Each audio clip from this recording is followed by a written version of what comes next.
بچه ها حالتون چطوره؟ بچه ها تو اتاق موضوع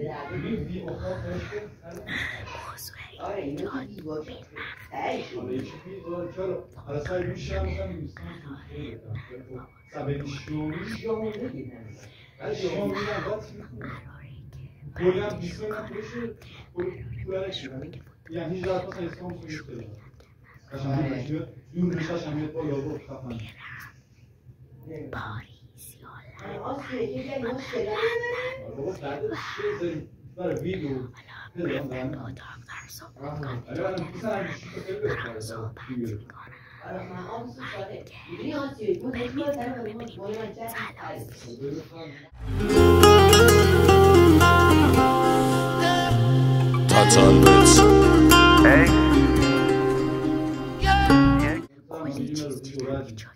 که حالا اگه شما من تنهایی 20 از 30 تومن میذاریم میشه مثلا بهش حالا بیا بریم فهم بشینیم بگوشیم دوست نداریم ویدیوتون گرفتی؟ تموم شد؟ نه نشد داشتیم حرف بزنیم تنها ما تصمیم میگرفتیم میخوایم یه گوشی مثلا برای ارفان بخریم حالا چه گوشی؟ حالا یا 80 بخوام مثلا حالا نمیخوایم مثلا 1 تومن بذاریم کمک اجازه داشتیم که مثلا دور بشش میاد بالا مثلا دور بشش سه بشش هم برمیگرد دیدم اینجوری که اینجوری میشه دیدم این صفحه‌اش خیلی خوبه ولی حالا خب موضوعیاتون در مورد چی بود؟ اصلا در مورد مثلا یه مینی چت بگیم البته مینی چت سخت اصلا مینی چت کلا سوش بده که خیلی سخت قراره هم راحتی نیست بعضی جاهاش هم زشتی آدم نمیبری تو وای مینی چت فارسی خیلی تو گرفتم پشم شد ولی خیلی بعد تازه شد ترانه خدایی ولی من سانسور کردم من گذاشتم ویدیو ولی سانسور کردم فقط ما فهمیدیم که چی دیدی دستش وقت داشته کنیم بچه بذاریم مثبت ایجاد نکنیم یه انگوش بود خب چه خبر؟ سلامت بعد از دیگه نظری نداری بگیم دانستانش برای پستین ماشاءالله برام این قشنگ مثل جیب جاب جوب کودتا گفت نمیاد حالا فعلا چون نال کار می‌کنیم بکنیم بکنیم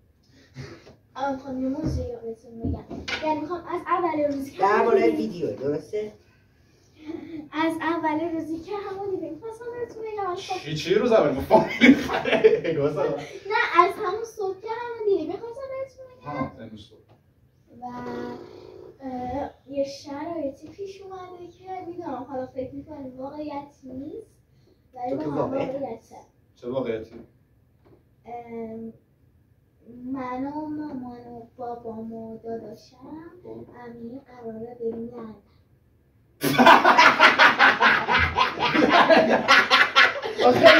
نه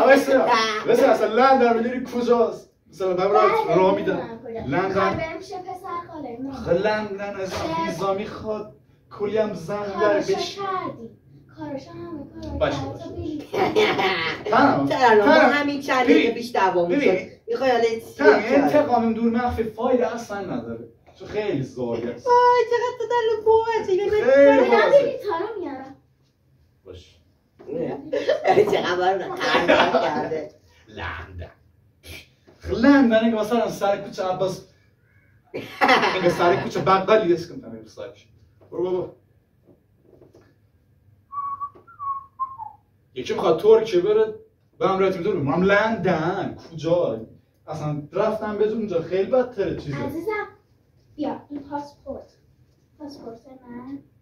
پاسپورت علی اینم که پاسپورت های مامان بابامه ببینید زده پروازش هم زده برای هفته دیگه است تمام شوخی مسخره خیلی شوخی مسخره یه الان ما یه شوخی باید کردیم حالا ما هم گفتیم باشه دیگه داری مسخرهش داریم شوخی نیست بچه ها اصلا تمام اینا جل نکردی تمام اینا جل نکردی ببین عزیزم مگه اینجاش نزده بیا اینم پرواز حالا بلیط ها نمیدونم بابام کجا گذاشته باشه بیا ما فرض کنم چه وقتی تو شناس قسم بخور واقعا اگه رو نراست میگی واقعا قسم بخور واسه هم میگم این واقعیه قسم بخور بود جلو داشتم میخوام واقعا میخوام بریم جون ما میخوام واقعا بریم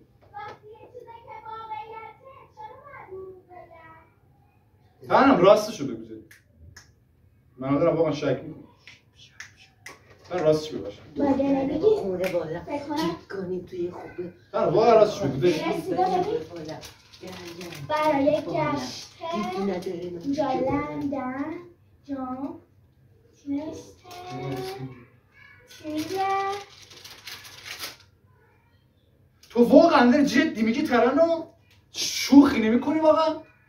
عزیزم این دیگه یه چیز واقعیت از این دیگه این پول واریزیش این هم پروازم که تو اینجا نیست حالا پس ما امیم اینجا ها چی کار کنم؟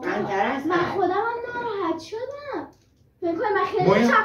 میخوام ببرم ما این همه زحمت داریم کشیم بریم تو خیلی بکن بری بچه ها من براتون کلی چیز میفرستم بی خود میکنی؟ با همه میتونیم دستشی براتون دعوتنامه تمام اگه بخوای بریم دیگه ما کاری با تو دیگه نداریم باشه من خودم هم ناراحت شدم باشه تو خیلی مثلا داری همش میخندی به ما تو خیلی خوش داری خارج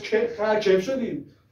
تو رو خودت ولاگ چیش من گرفتی من چقدر گریه کردم بچه ها من دارم از اینستا میزنم دارم از یوتیوب میزنم دارم از پیجم میزنم دارم از خب برای چی میخوای بری؟ دارم از رفیقا میزنم دارم از ایران میگه مجبوری بری داره پاره میکنه میگه مجبوری بری نه واسه من میگه مجبوری بری مجبورم وقتی کارو بابام بگو من دوست ندارم برم بگو من اینجا رو دوست دارم مامان و بابام برم وقت من نرم اولا داری نه بهش میگه شما هم نمیخواد بری میگه چیکار هم خیلی کار از واضحش چی کار کنم من کلی واسه این چنل دارم زحمت کشم تو به همه راحتی داری میگی میخوام برم الان وقت آرش کردن نیستا آرش نکن الان توی واسم بدم تو چرا میخندی من اصلا خورده منم از اخلاق شما دارم خنده که تو افا من چی کار کنم آقا خود تو هم درک کن دیگه تو ما رو درک نمی‌کنی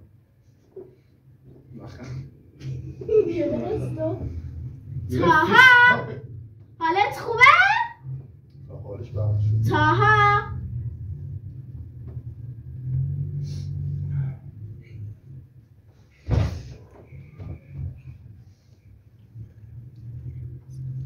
دیگه تا این دوره به درد میخوره میدونه فقط یه ترم داره که خیلی بی‌معرفته علی معرفتی فقط هم میخندی بخند شده تو حتی بچه ها یه چیزی واقعا میخواستم بهتون بگم اینو یکی از مواردی پرک شدید خیلی آدم اشترا به هم داده اومده چی؟ امیر اومده وای بچه ها باورتون نمیشه اولش رو دیدی؟ چی نمیشه اشکاش بودم شد آدم اشترا میگه این بچه ها این اشک تو چشاش جمع شده و خودش پاک کرد میدونستم انتقام اون پرنجو بگیره تو میدونستم ولی باور کردی باور کردی انتقام پاسخگو بود بی تربیت داری مثل خودم میکنه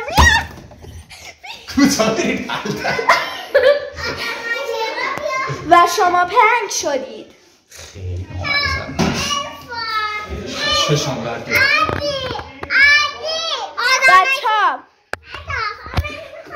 بچه نظرتون چیه؟ کمک آقا اینا میخوام حالا بگیرش تو